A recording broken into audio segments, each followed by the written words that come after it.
Hi, everyone. Hello. We're in the Proclaimer's book, page 48. A new subhead, not as new, not as our own, but as the Lord's. And right away you wonder, well, why did they pick a subhead like that? What's the counterclaim or the accusation that they're dealing with here? Well, it is that Russell was preaching something new and novel. C.T. Russell used the Watchtower and other publications to uphold Bible truths and to refute false religious teachings and human philosophies that contradicted the Bible. He did not, however, claim to discover new truths.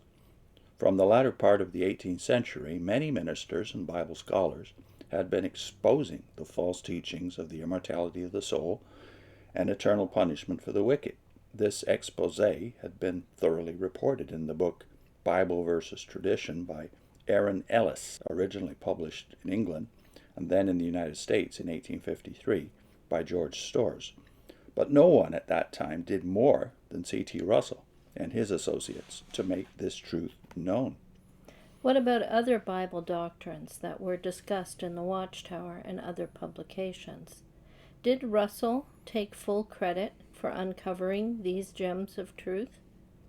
Explained Russell, quote, "We found that for centuries various sects and parties had split up the Bible doctrines amongst them, blending them with more or less of human speculation and error. We found the important doctrine of justification by faith and not by works had been clearly enunciated by Luther and more recently by many Christians. That divine justice and power and wisdom were carefully guarded, though not clearly discerned, by Presbyterians. That Methodists appreciated and extolled the love and sympathy of God. That Adventists held the precious doctrine of the Lord's return. That Baptists, among other points, held the doctrine of baptism symbolically correctly, even though they had lost sight of the real baptism. That some Universalists had long held vaguely some thoughts respecting restitution, and so nearly all denominations gave evidence that their founders had been feeling after truth. But quite evidently the great adversary had fought against them, and had wrongly divided the word of God, which he could not wholly destroy." Concerning the chronology he often presented, Russell stated, quote, "When we say our chronology, we merely mean the one we use, the Bible chronology, which belongs to all of God's people who approve it. As a matter of fact, it was used in practically the form we present it long before our day, just as various prophecies we use were used to a different purpose by Adventists, and just as various doctrines we hold, and which seem so new and fresh and different, were held in some form long ago. For instance, election, free grace, restitution, justification, sanctification, glorification, and resurrection."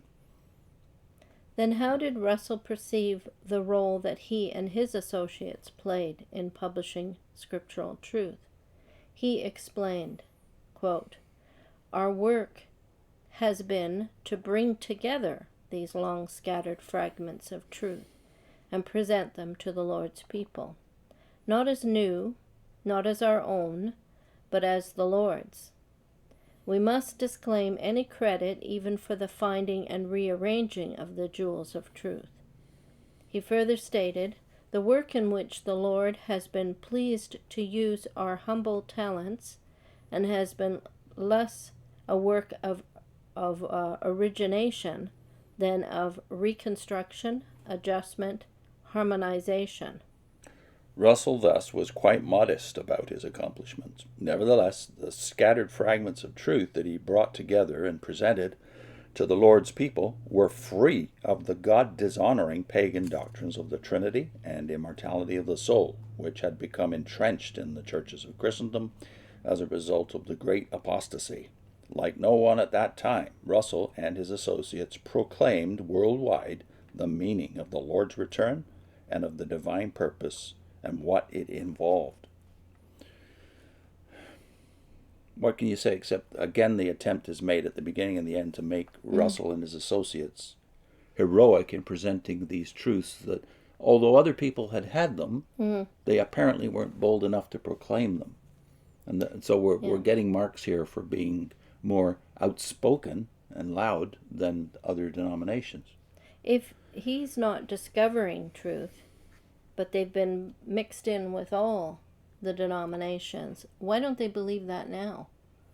Because the list, I think, is amazing.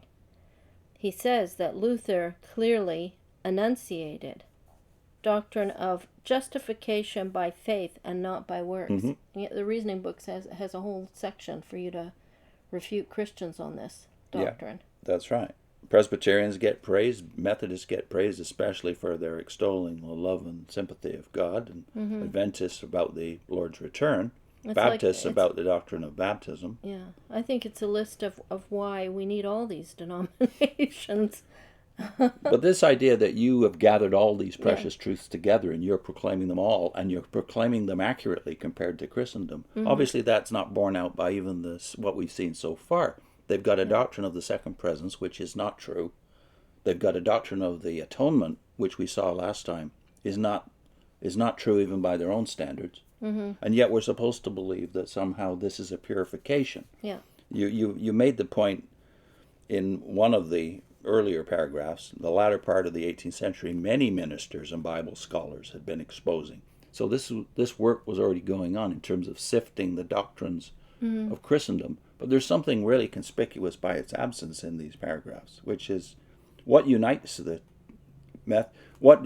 all those denominations you just listed is the gospel they preach. Yeah. So you've collected a bunch of doctrines which are listed at the end of the middle paragraph on page 49. All of which they don't actually believe. Let's go through them again, though. Election, free grace, restitution, justification, sanctification, glorification, resurrection. But you don't believe today even what Russell believed about those things. Yeah. And you certainly don't You believe wouldn't say what he said. that Luther and the Methodists and the Presbyterians had the right understanding of these things. Yeah. So you really didn't collect together truths. You changed the meaning of words, though. Yeah. So for instance, justification by faith without works, you don't believe that. No. How about restitution? That was your key word in the early days. It's on the main page of every one of Russell's 6 volumes. But it's certainly not the restitution that Peter talks about, which is physical restitution. It's the fulfillment of all the things promised through the prophets. And that's certainly not what you're preaching today. The physical restitution of the kingdom of David on earth. Yeah. That's what Peter stressed. Yeah. And then there's the word resurrection at the end of this list. Do they believe what anybody believes about resurrection? They actually believe in recreation. So you're either recreated as a spirit or you're cloned and put on a paradise earth. To be tested again. The resurrection to judgment is what the Bible teaches, not resurrection to second chance. Yeah.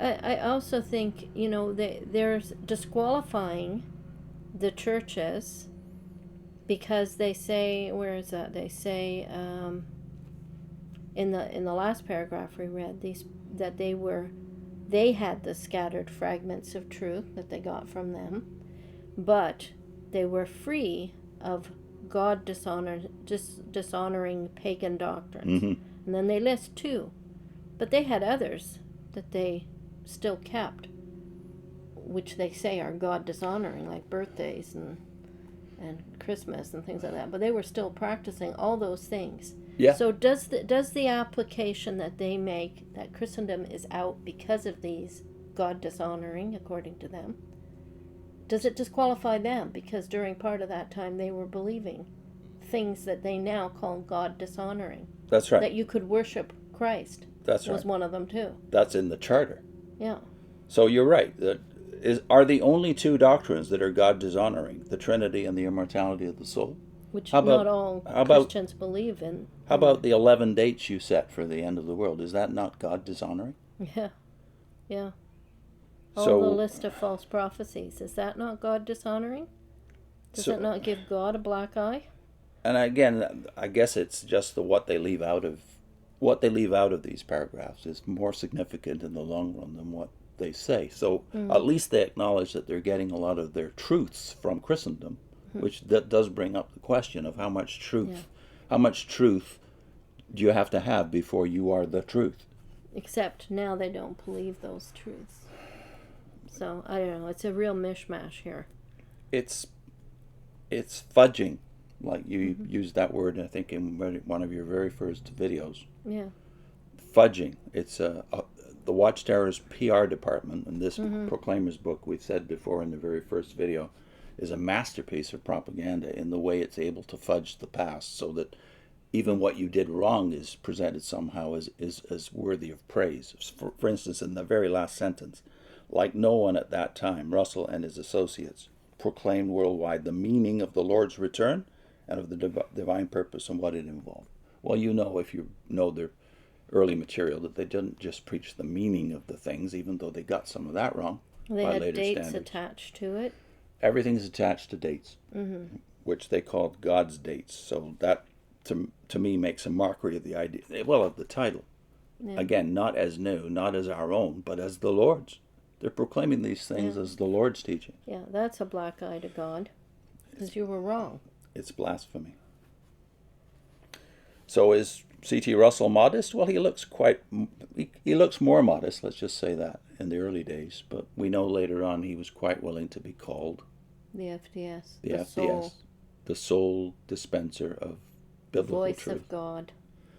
All kinds of terrible things. And if you doubt that, just look at our playlist, Have Jehovah's Witnesses Ever Been God's Organization, where we go into the finished mystery right after Russell died. What were they claiming for him? We have some links. Yeah, we were going to link to a video called What JW.org is Not Telling You About the Good News, and the playlist. That's based on JW.org 1 Corinthians 15, the gospel that Paul and all of the apostles proclaim, right? And the playlist, which is What JW.org is Not Telling You. Yeah. And also onewonders.org has the document upon which that video is based, right? Which has on one side the structure of authority of the Watchtower's preaching compared in a visual form with Christendom's. And also on the other side it has a chart of doctrines of the churches compared to the doctrines of the Watchtower today. You can make your own comparison and see if they're the same. We'll put the One Wonders in the description so that you can link to it. Good. And get that document. It's PDFs, free. Free PDFs at onewonders.org. See you soon.